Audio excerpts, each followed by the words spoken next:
pleasure to welcome Loïc Le Meur. He is the CEO of Seesmic. Thank you for having me. Let's talk about the conference you put together, the event, which is probably the number one in Europe. Yeah, LoWeb can be found at loweb.net. It's an attempt for me to help entrepreneurship in Europe. So we have about 40 countries that meet every year, and it started as a few entrepreneurs, like 100 people, and now it's 2,000 people that gather every year in Paris. And it inspires many entrepreneurs as they see their peers and they see successful ones who explain how they made it. So it's very important for Europe, I think. You know, we are in an ecosystem which is full of entrepreneurs in Silicon Valley. How did you get into this spirit of entrepreneurship, and how is it, if at all, different in Europe? Well, my parents were entrepreneurs, so I never considered an option not to be an entrepreneur myself. So I'd rather, I think, sell flowers in a shop than I have nothing against people who work at large companies, but myself, I'd rather always be like independent.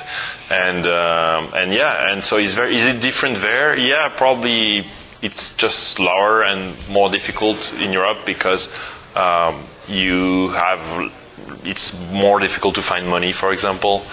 You don't have everybody in the same place. If you want to do a partnership, the company may be in Germany or in the UK or in France or in Spain, you have to fly.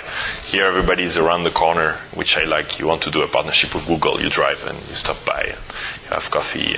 And so it's just simpler. Here, it looks very simple. It's people trust you, I found, also very easily.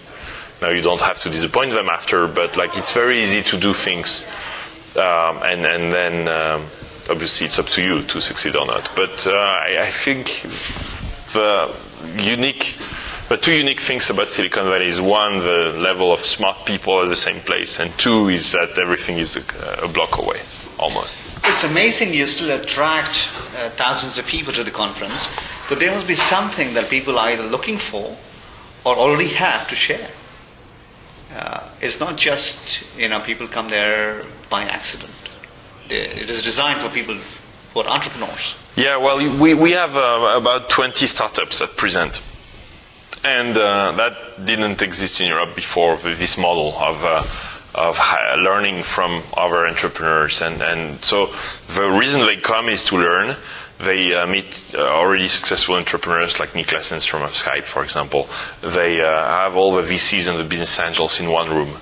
So they can, it's also very easy if you want to raise money, that's the place. And also everybody's there. I've tried to reproduce the Silicon Valley ecosystem, but for 2 days. And that works, because everybody's in one room. And I guess that's why they come. I have friends who got their companies acquired, others who raised funding, plenty who did partnerships. We also have all the large players in the room, like Facebook, Google, Nokia, Microsoft. They're all there, so it's easy to do business with those people. And in Europe, outside of that event, it's much more difficult. It's very local. So you're either in Germany or in France or in Spain. So for every year, everybody meets there, and that's probably why people come. So you're becoming, or rather you are an enabler for fostering entrepreneurship there in Europe. You think the perception of startup culture, because here, even if it's larger corporations like Google or Microsoft or Salesforce, they still have their own small ecosystem where they nurture their own entrepreneurships within the organization. Is that changing in Europe? Are the corporations taking a different look at startup culture and say, well, maybe this is an opportunity for us, rather than the venture community, or along with venture community, let us come in? Not much.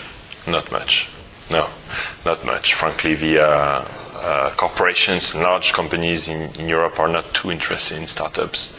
And that's a very good point, actually, you have here, is not only do they not invest too much in them, but they don't even acquire them that much, which breaks the ecosystem. Here you can, well, it's slower right now, but you can basically hope that there will be companies acquiring your startup if it's successful.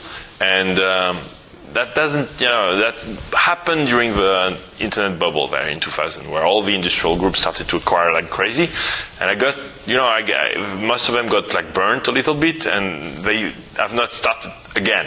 Whereas here, you quickly forget like a recession, or I'm very impressed on how fast people are here to fire when things go not good, or stop like investing, stop acquiring, but they start again very fast as well. If you compare after the internet bubble, everything started here very, very fast again. And now it's really bad, obviously it's tough, but I think we'll also start again very, very fast. What do you think it will take for things to change, not only in Europe, but in other parts of the world, where entrepreneurship or startup culture is not perceived as something which is good or profitable in the long run?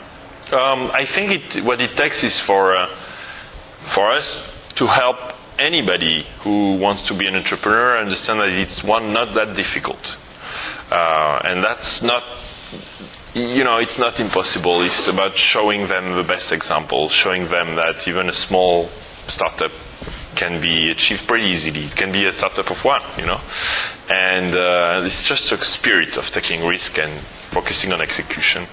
So that's one, is really showcasing what's happening. And the other way you can do it is obviously having the governments involved, the way Israel or Ireland have done, where they help the business angels and the venture capitalists invest in those. But I think it's more about showcasing and giving examples of successful entrepreneurs and how they did it, and not, like I think any successful entrepreneur has a lot to teach to others. And if I take Europe that I know the best, sometimes it's too much about, if you succeed, you don't show it too much. Here there are stars, Larry Page and all the Mark Andreessen, all the myths of Silicon Valley are all showcased all the time, right? Whereas in Europe we tend to not showcase them enough. So I think it's about showcasing the best and having them share with the young and make them dream that they can do the same. Well, Loïc, it's been a pleasure, and thank you for giving us a different perspective, and wish you all the best. Thank you. Wishing you all the best too. Thank you. Thank you.